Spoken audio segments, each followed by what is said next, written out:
اهلا بيكم في فيديو جديد على قناة توب 5. واللي اول مرة يشوفنا، احنا قناة متخصصة في ترشيحات الافلام والمسلسلات. اشترك فيها وفعل الجرس واستنى كل جديد.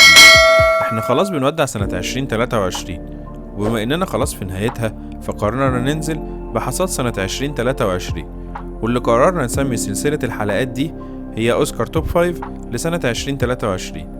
هتلاقوا في القائمة دي الافلام اللي هتترشح للاوسكار السنة دي في مختلف التصنيفات. وبدايتنا النهاردة هتكون مع اوسكار توب 5 لأحسن 5 أفلام أنيميشن. اخترنا في حلقة النهاردة أفضل 5 أفلام أنيميشن نزلوا السنة دي. هنستنى رأيكم على اختياراتنا، وهستنى اختياراتكم المهمة جدا جدا في التعليقات عشان تكون معانا في حلقة رأس السنة اللي هنعمل فيها الأفضل في كل الترشيحات زي حلقة الأوسكار بالظبط. حلقة حلوة أوي أوي، اوعى تفوتها. ويلا بينا نبدأ حلقة النهاردة.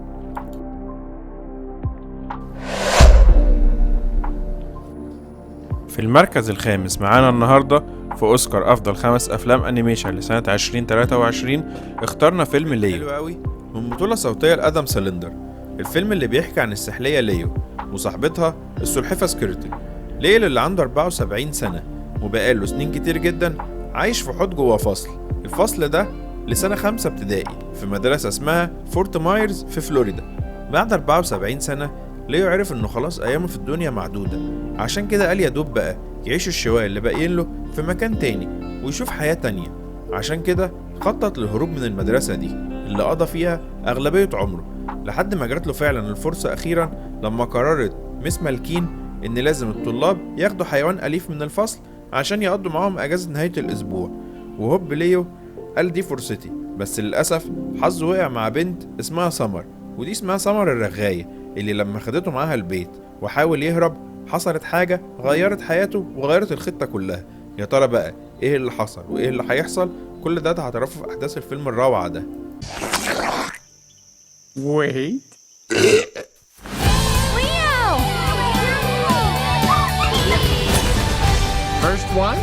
Usually it's in the front, but very nice. You're growing up. No. It's my dad. Eesh.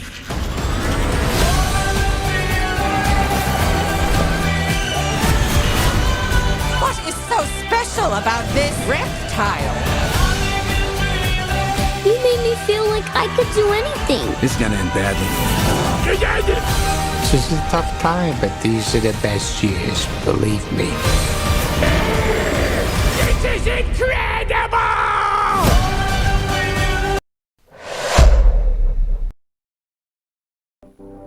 في المركز الرابع معانا النهاردة اخترنا فيلم تينيج ميوتن نينجا تيرتل. فيلم من إنتاج 2023 بيحكي عن المعلم سبلينتر وأولاده بالتبني ليوناردو ورافائيل ومايكل أنجلو ودوناتيلو، اللي سبلينتر مش بيعتبرهم تلامذته إنما بيعتبرهم أولاده فعلا.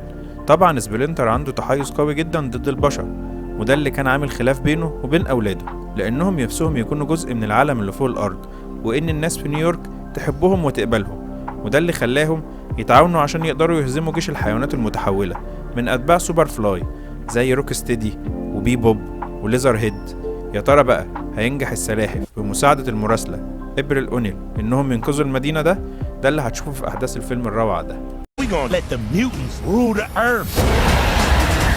Peoples, they got to go. Okay, sort of a twist. We can't stop him. We gotta try. 6 in the morning, police at my door.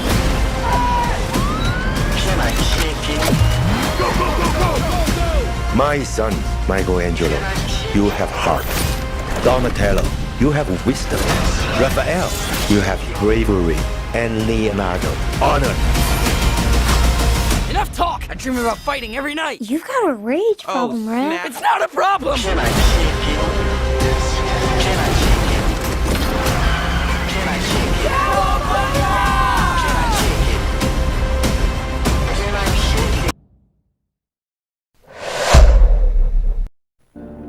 في المركز الثالث معانا النهاردة اخترنا فيلم سوبر ماريو برو.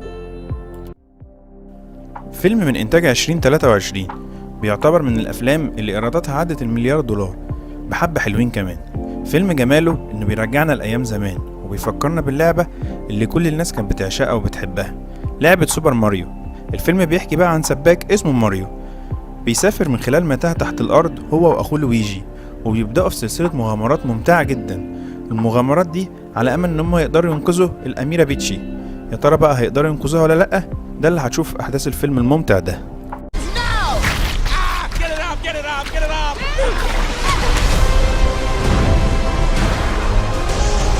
There's a huge universe out there. Whoa. With a lot of galaxies.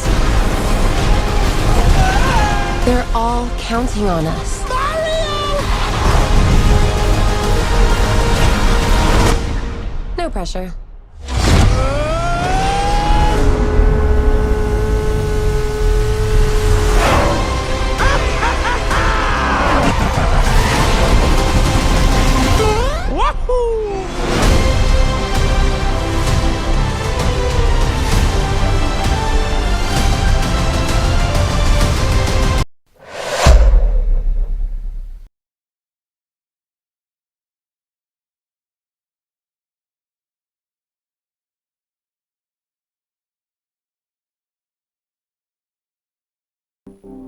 في المركز التاني معانا النهاردة اخترنا الفيلم الروعة Elemental.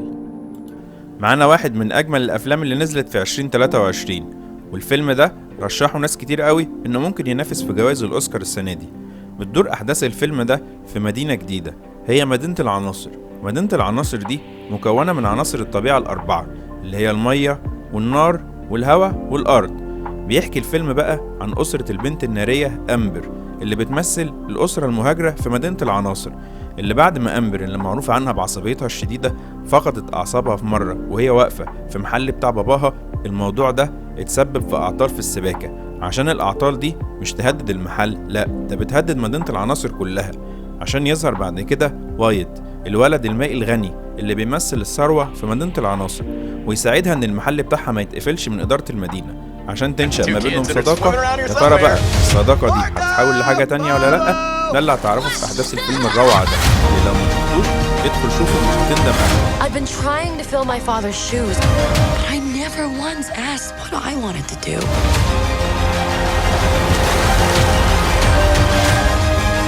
Try this! Dad, those are too hot. I love hot food.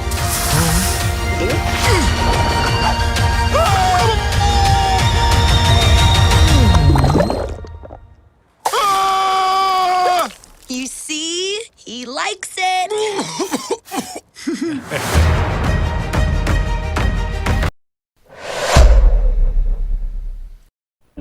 في المركز الأول معانا النهاردة وبجدارة اخترنا فيلم سبايدر مان أكروس سبايدر فيرس. الفيلم اللي أكيد هيكون له حظ كبير قوي في جوائز الأوسكار، اللي اتصدر تصنيف IMDb كأفضل فيلم أنيميشن من أول لما اتعمل.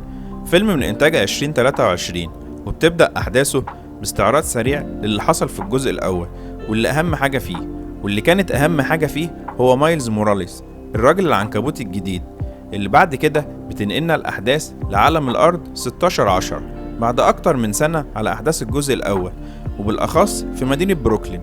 ونشوف مايلز وهو بيحاول يتأقلم إنه الراجل العنكبوتي الوحيد اللي موجود في المدينة، ده غير إن هو بيفتقد غوين جدا، ده غير معاناته أصلا مع نفسه عشان يقدر يكون على قد توقعات أبوه وأمه فيه. لحد ما هيجي يوم وهو رايح مع أبوه وأمه اجتماع المدرسة بتظهر شخصية شريرة جديدة، هي شخصية سبوت. الشخصية دي اللي عندها القدرة إنها تعمل ثقب في أي فراغ موجود، واللي عن طريقه هيكتشف مايلز حاجة هتغير كل تفكيره. يا ترى بقى إيه هي الحاجة دي وإيه اللي هيحصل مع مايلز؟ ده اللي هتشوفه في أحداث الفيلم الروعة ده. الفيلم اللي يستحقه بكل جدارة يكون هو صاحب المركز الأول معانا النهاردة في حلقة النهاردة. You gotta promise, Miles. I promise.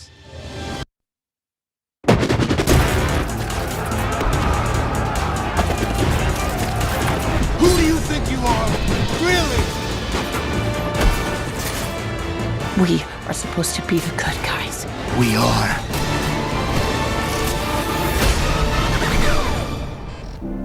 لو ترشيحاتنا عجبتكم اعمل لايك للفيديو واكتب لنا رأيك في الكومنتات، ولو لسه مش مشترك في القناة اشترك وفعل الجرس واستنى كل جديد. خلص الكلام، سلام.